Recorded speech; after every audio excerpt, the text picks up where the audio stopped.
Assalamualaikum warahmatullahi wabarakatuh.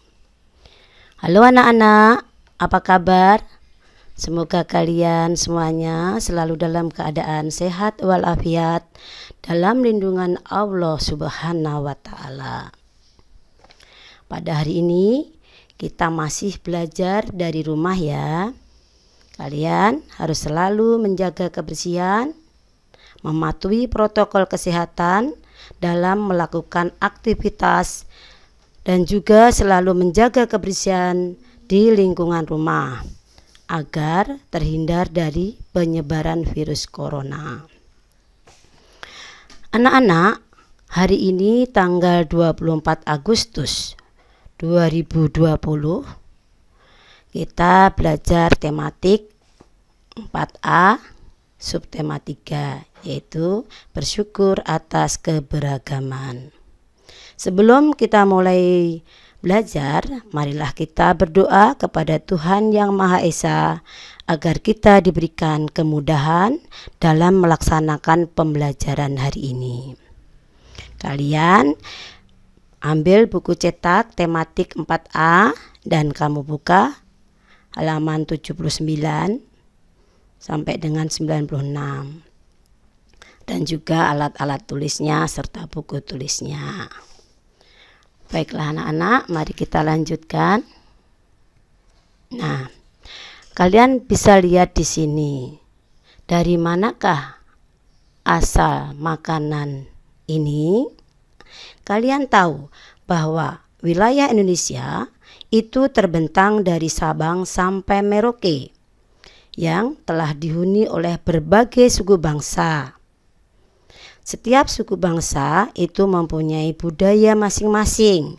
Nah, inilah yang menjadikan Indonesia kaya akan budaya, termasuk makanan tradisional atau makanan khas. Nah, kalian perhatikan, ini adalah kerak telur. Kerak telur ini adalah makanan khas dari Jakarta atau Betawi.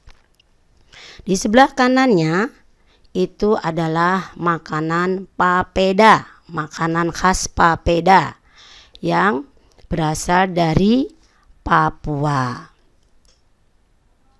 Jadi ini termasuk makanan khas tradisional yang mempunyai ciri khas setiap daerah masing-masing, mempunyai keunikan dan juga mempunyai kelezatan yang berbeda-beda. Mari kita cari tahu yang lain. Oke, nah kalian bisa buka halaman 80. Di sini terdapat makanan gado-gado.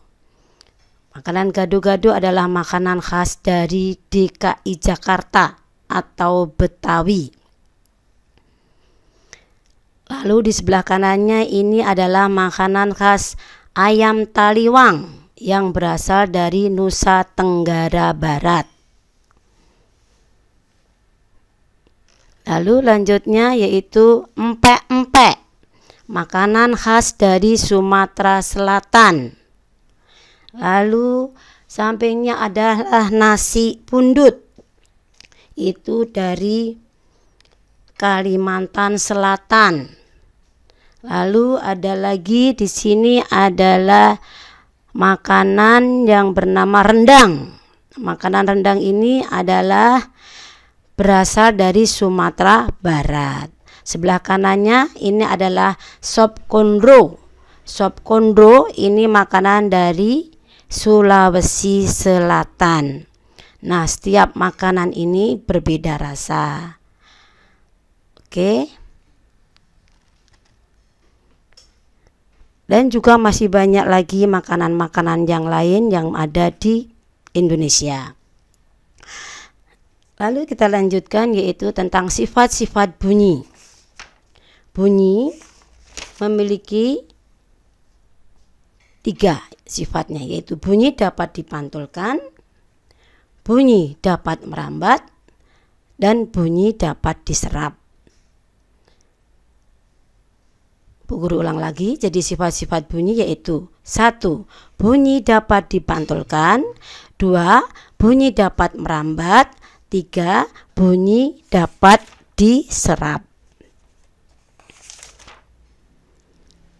Oke, kita lanjutkan. Nah, sifat-sifat bunyi yang pertama tadi adalah bunyi dapat dipantulkan. Kalian coba lihat di layar ini. Bunyi dapat dipantulkan jika mengenai benda keras seperti kaca, dinding, dan logam. Nah, ini contohnya. Dinding yang terbuat dari susunan batu bata dan semen ini dapat memantulkan bunyi karena dinding tersebut keras. Oke, lanjut. Yang kedua yaitu bunyi dapat merambat. Bunyi dapat merambat melalui benda gas, benda padat, dan juga benda cair. Di sini ada contoh nih. Kita dapat mendengarkan bunyi dua batu yang dibenturkan di dalam air. Ini adalah salah satu percobaan.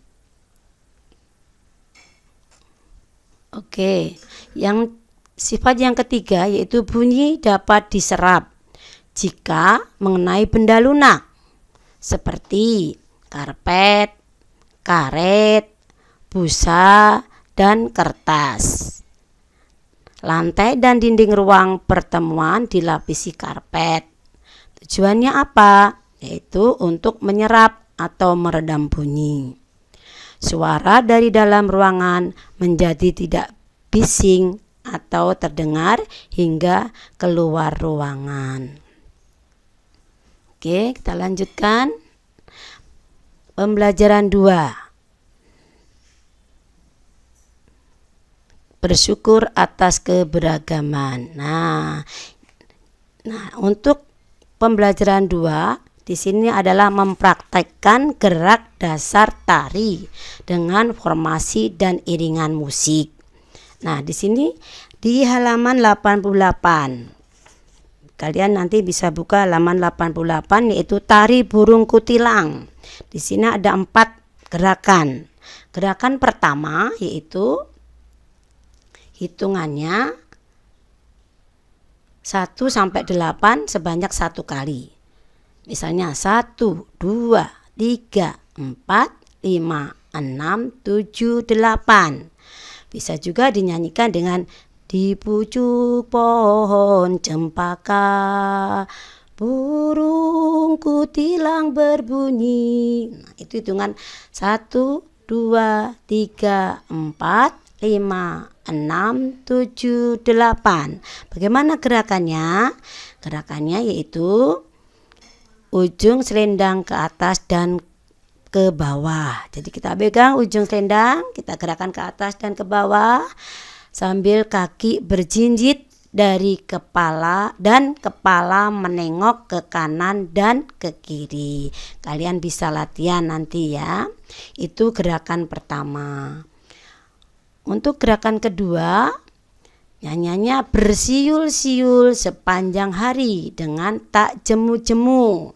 Bisa dihitung juga dengan hitungan 1 sampai 8 sebanyak 1 kali. Bagaimana gerakannya? Gerakan tangan ke depan dan ke belakang. Kaki tidak berjinjit, tetapi lututnya agak menekuk.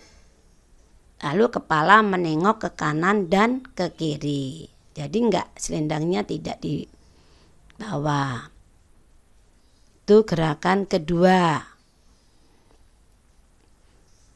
Untuk gerakan ketiga, mengangguk-angguk sambil berseru. Nah, hitungannya 1 sampai 4 saja. Sebanyak 1 kali. Gerakannya, letakkan kedua tangan di pinggang. Kepala mengangkat dan menunduk. Lakukan sampai hitungan keempat. Itu 1, 2, 3, 4. Cukup itu saja. Lanjutkan gerakan keempat, yaitu trilili lili lili lili. Nah, ini gerakan 4. Hitungannya 1 sampai 8 sebanyak 1 kali. Gerakannya itu kelompok tari membentuk lingkaran, kaki berjinjit. Gerakan ujung selendang ke atas dan ke bawah. Itulah gerakan tari burung kutilang. Nanti kalian bisa belajar sendiri di rumah sama mama. Kita lanjutkan pada pembelajaran 3. Bersyukur atas keragaman. Itu tentang apa? Tentang permainan. Nah, di sini ada permainan apa ini anak-anak? Permainan engklek. Kalian juga bisa buka halaman 92. Halaman 92. Ada bacaannya nih. Permainan engklek. Ada berapa paragraf itu? Ada 3 paragraf. Kalian masih ingat bagaimana cari gagasan pokok dan gagasan pendukung? Tentunya harus membaca dengan teliti dari paragraf ke paragraf. Nah, kamu bisa buka-buka lagi pelajaran yang lalu. Jadi permainan engklek ini ada 3 paragraf. Setiap paragraf tentu memiliki gagasan pokok.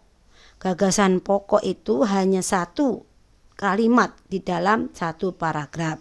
Sedangkan kalimat yang lain adalah gagasan pendukung. Bu Guru berikan contoh paragraf yang pertama. Engklek merupakan salah satu permainan tradisional Indonesia. Permainan engklek dimainkan oleh 3-5 orang. Perlengkapan yang diperlukan dalam permainan engklek yaitu batu kapur atau ranting dan gaco.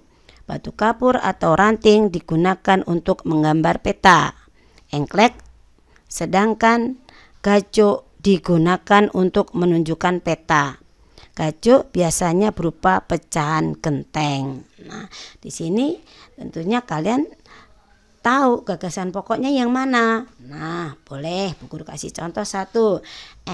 Gagasan pokoknya adalah engklek merupakan salah satu permainan tradisional Indonesia. Itu gagasan pokoknya. Sedangkan gagasan pendukungnya pertama yaitu permainan engklek dimainkan 3-5 orang. Yang kedua, perlengkapan yang diperlukan dalam permainan engklek yaitu batu kapur atau ranting dan gaco. Gagasan pendukung yang satunya, batu kapur dan ranting digunakan untuk menggambar peta. Itu dalam paragraf 1. Untuk paragraf 2 dan 3 kalian bisa cari sendiri ya anak-anak ya.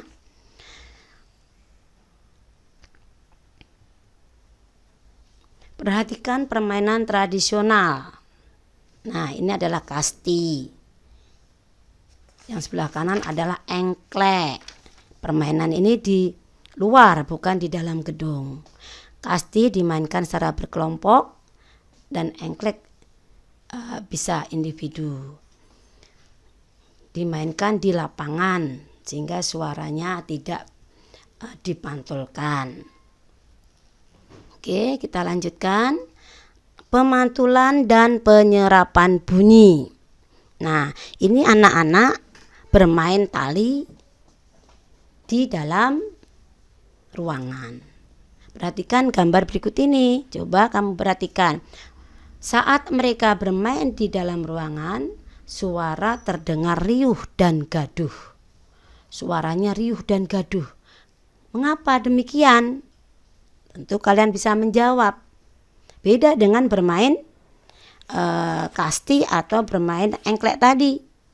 Kalau bermain engklek atau kasti tadi di luar, sehingga suaranya tidak riuh atau tidak gaduh. Ya, kalau bermain di ruangan tentunya suaranya bagaimana? Coba kita lihat. Karena bunyi memiliki sifat dapat dipantulkan. Bunyi yang dikeluarkan anak-anak saat bermain dipantulkan oleh dinding tembok. ruangannya sempit, kanan kirinya tembok, sehingga suaranya dipantulkan. Oke, lanjutnya pemantulan bunyi juga dimanfaatkan untuk mengukur kedalaman laut, yaitu dengan menggunakan sonar. Sonar itu apa?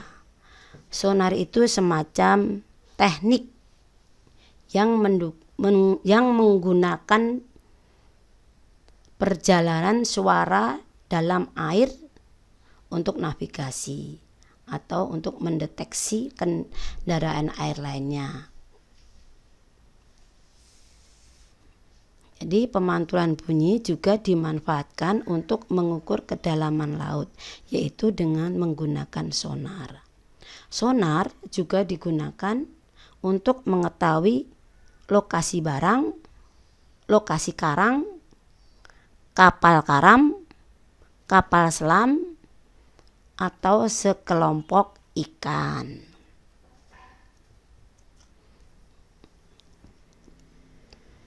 Pemantulan bunyi. Di sini ada dua gambar, yaitu pemantulan gaung dan gema.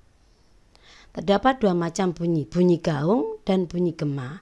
Bunyi gaung ini ada di dalam ruangan. Bunyi gema itu di luar.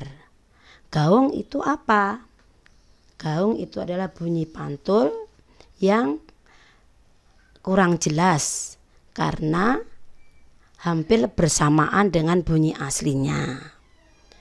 Kalau gema, bunyi pantul yang jelas karena diucapkan setelah bunyi asli selesai. Biasanya di luar ruangan. Pemantulan bunyi. Bunyi pantul memperkuat bunyi asli.